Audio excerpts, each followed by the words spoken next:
Two kids buried their sleeping father in the sand and then playfully splashed a bucket of water over him. At that moment, a lightning bolt suddenly struck. Everyone was so frightened that they quickly fled.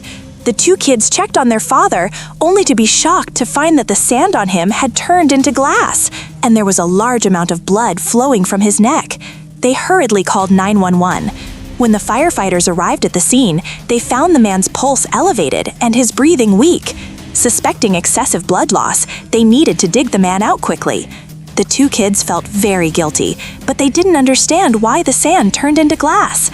Buck, seeing this, quickly comforted the two and patiently explained, "Lightning striking with sand turns the water to glass." Meanwhile, the other firefighters discovered that a piece of glass had punctured the man's neck, right at the artery. Luckily, it was partly cauterized, but as the team dug him free, the glass had also cut the artery in his arm. They were able to tourniquet the arm and save him. He was then placed on a stretcher and prepared to be taken to the hospital. Before leaving, the man comforted his kids, saying he was fine and telling them not to worry. This man called 911 saying he heard a baby crying in his bathroom, but the firefighters who arrived heard nothing. Just then, the captain seemed to hear something, quickly grabbed a stethoscope, and sure enough, the sound of a baby crying came through. There was really a baby in the sewer. Seeing this, Bug grabbed an axe to break the wall, but fortunately, the captain stopped him to protect the baby. The firefighters began digging by hand. Soon the sewer pipe was exposed. They carefully cut it with a saw, and eventually the entire pipe was removed. Following the light of the flashlights, they indeed found a baby stuck inside, but the baby was wedged in tightly and couldn't be pulled out. Then they applied lubricant inside the pipe. With the captain's gentle push, the baby was finally freed. However, the baby had already stopped breathing. The firefighters began to tap the baby's chest while using his fingers to clear the baby's throat. As the foreign object was removed, a faint cry finally came out. The firefighters rushed to get the baby to the hospital. Meanwhile, the cop noticed blood on the floor. Following the trail, they successfully located the sewer entrance where the incident happened. They also found the baby's mother at that moment. The girl was bleeding heavily and in critical condition and needed to be rushed to the hospital. The mother and baby were both placed in the ambulance. At that moment, the baby's condition was very serious. The captain then took the girl's hand and gently placed it next to the baby. As soon as the mother touched the baby's tiny hand, the baby miraculously grabbed it, and the situation began to stabilize. Seeing the innocent and strong little life, the girl shed tears of regret. These women were all about to give birth, yet they didn't go to the hospital. Instead, they came to a yoga session. One woman suddenly got herself stuck in a locust pose. Paramedics arrived and found there was no trauma to the belly. Vitals seemed normal. The woman likely slipped a disc. As the paramedics were about to get her on her side, another situation arose on the other side. "I think I'm having contractions." Upon learning her due date was in 3 days, Bobby speculated it was a soft labor. He thought the contractions would subside when she relaxed and drank some water. But then suddenly, a third woman's water broke. The woman immediately took off her pants. Buck said her contractions had just started, and the baby wouldn't come immediately. "Oh no, this is my fourth kid, it's coming." Bobby soon realized the second woman's contractions were too rapid for safe transport. She had to give birth on the spot, which he could handle. On the other side, a fourth woman went into labor as well. The instructor mentioned the influence of the full moon and regretted having the session. The second woman pushed, and the baby girl was successfully delivered. Seeing Buck's flustered expression, the third woman reminded him she didn't need much assistance. Bobby discovered the fourth woman was experiencing spilopelvic disproportion, meaning the baby's head was too large to fit through and could only be delivered at a hospital. Just then, reinforcements arrived. When getting out of a car hit by power lines, you must land with both feet at the same time or you'll get electrocuted, like this just now.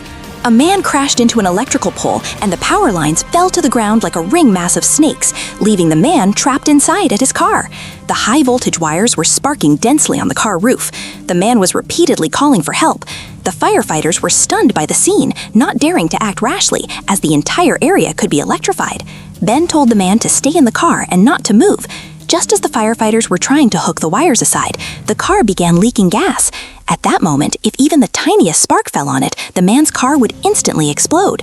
The situation was extremely urgent, but cutting off the power would take some time.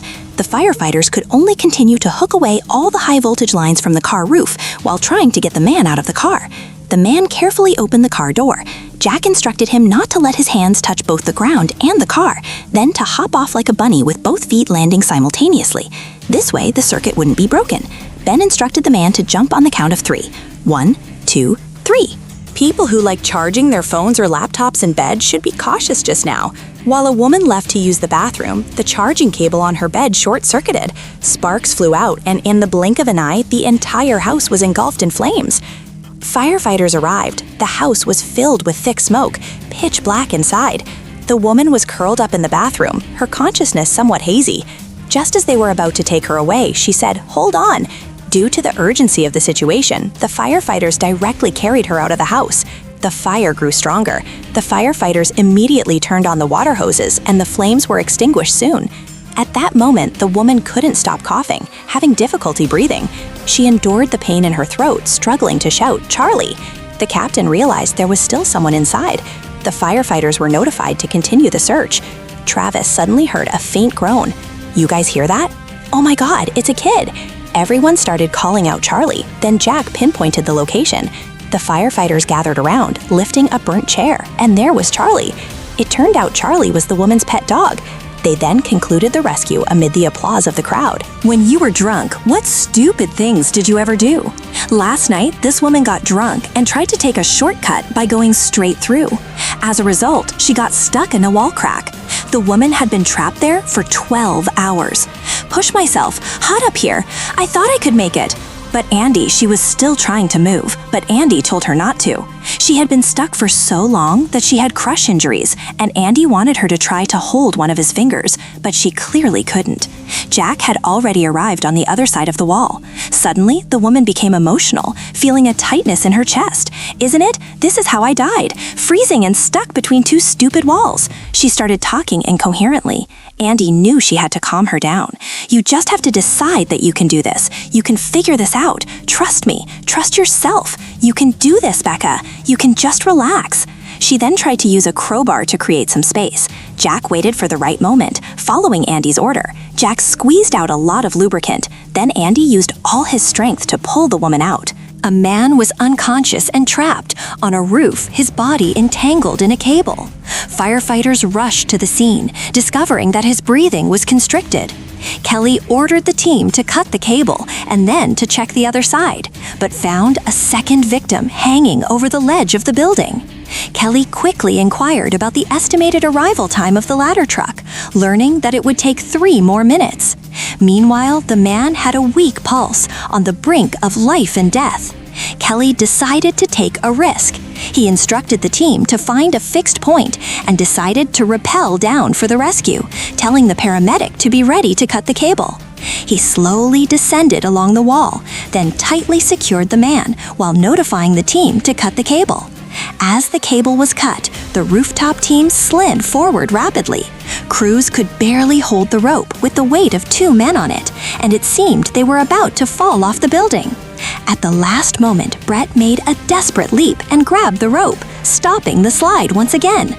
At that moment, the truck finally arrived. Ladder was raised, both Kelly and the man were rescued.